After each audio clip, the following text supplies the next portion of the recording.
You want to run faster, surf longer, or dominate a tennis court? It's not always just more practice, but it can be functional strength training tailored to what you love to do.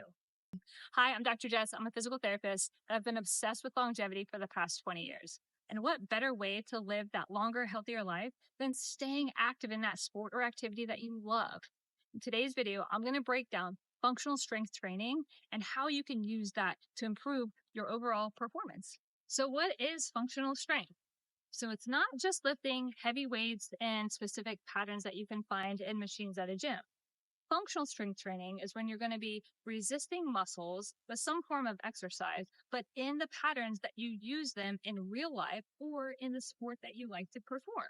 So think biomechanics and neuromuscular demands are going to be the number one thing you want to focus on. And what do I mean by biomechanics? So biomechanics are going to be how do you move your body in that sport? Does it include overhead motion, which is going to be shoulder, mid, back, and neck?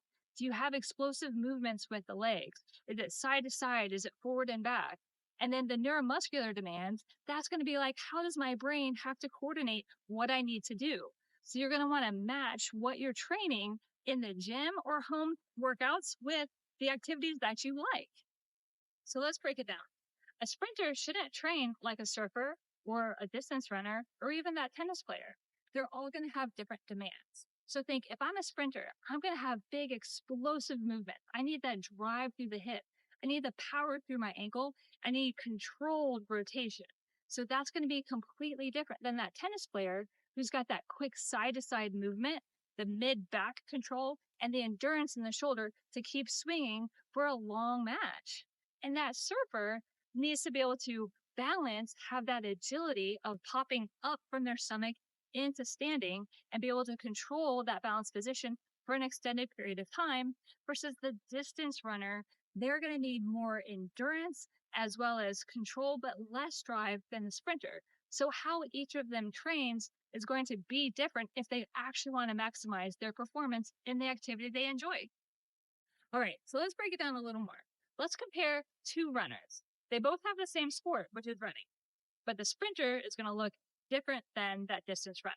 So the sprinter really wants to think about how they build their cross training program into things like plyometrics. So that quick on and off movement patterns. You want to do explosive, heavier lifting. So think lower reps, higher weight for that explosion that you get off the line, and making sure that you're also training the mobility for the specific pattern that you need, hip extension, ankle dorsiflexion, so you can get into that stride and really get the force out of the movement pattern.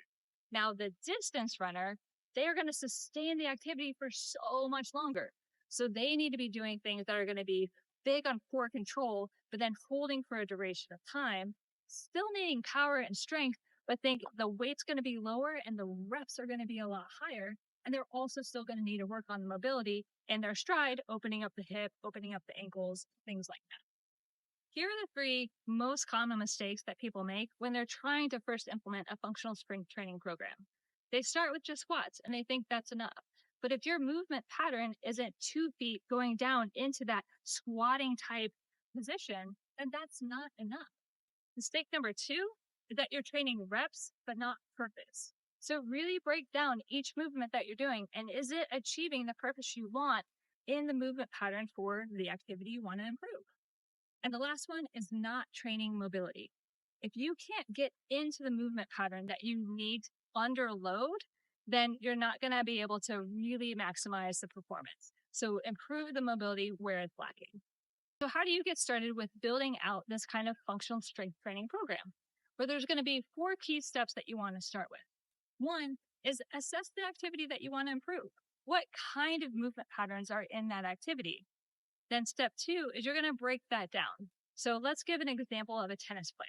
So when you're going into your forehand, you're going to be in that stance position here. The arm's going to be back and you're going to be rotating through. So there's a weight shift associated with it. It's going to be that low to high pattern.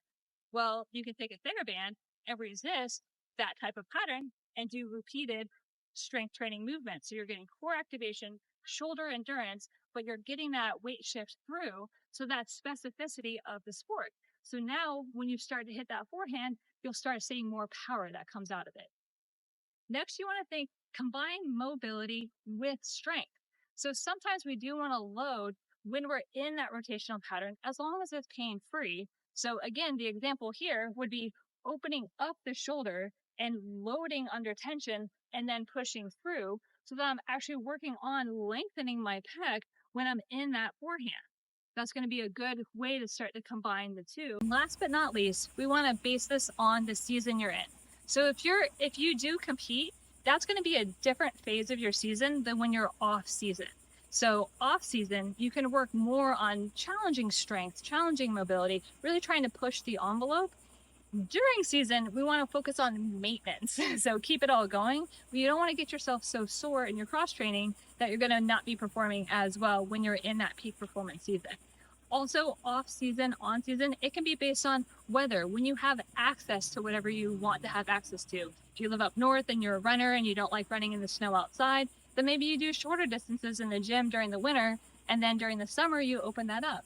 I'm in Florida. I do the opposite. So I do longer runs in the winter, shorter runs in the summer, just because of heat and environment. All right, so let's close it up. When we talk about functional strength training, really it's going to be individualized to you. There's not one way of doing it. That's the fun part of it. And when function and strength match, your performance will improve and the injuries, you'll see them start to die back off. Now, if you really are interested in having a little bit more breakdown and how to build out a functional strength training routine for a specific sport or activity, just leave that in the comments below and I'll try and get that video made. Also, make sure to check out this video for more information that will help you move forward and give it a like. It helps.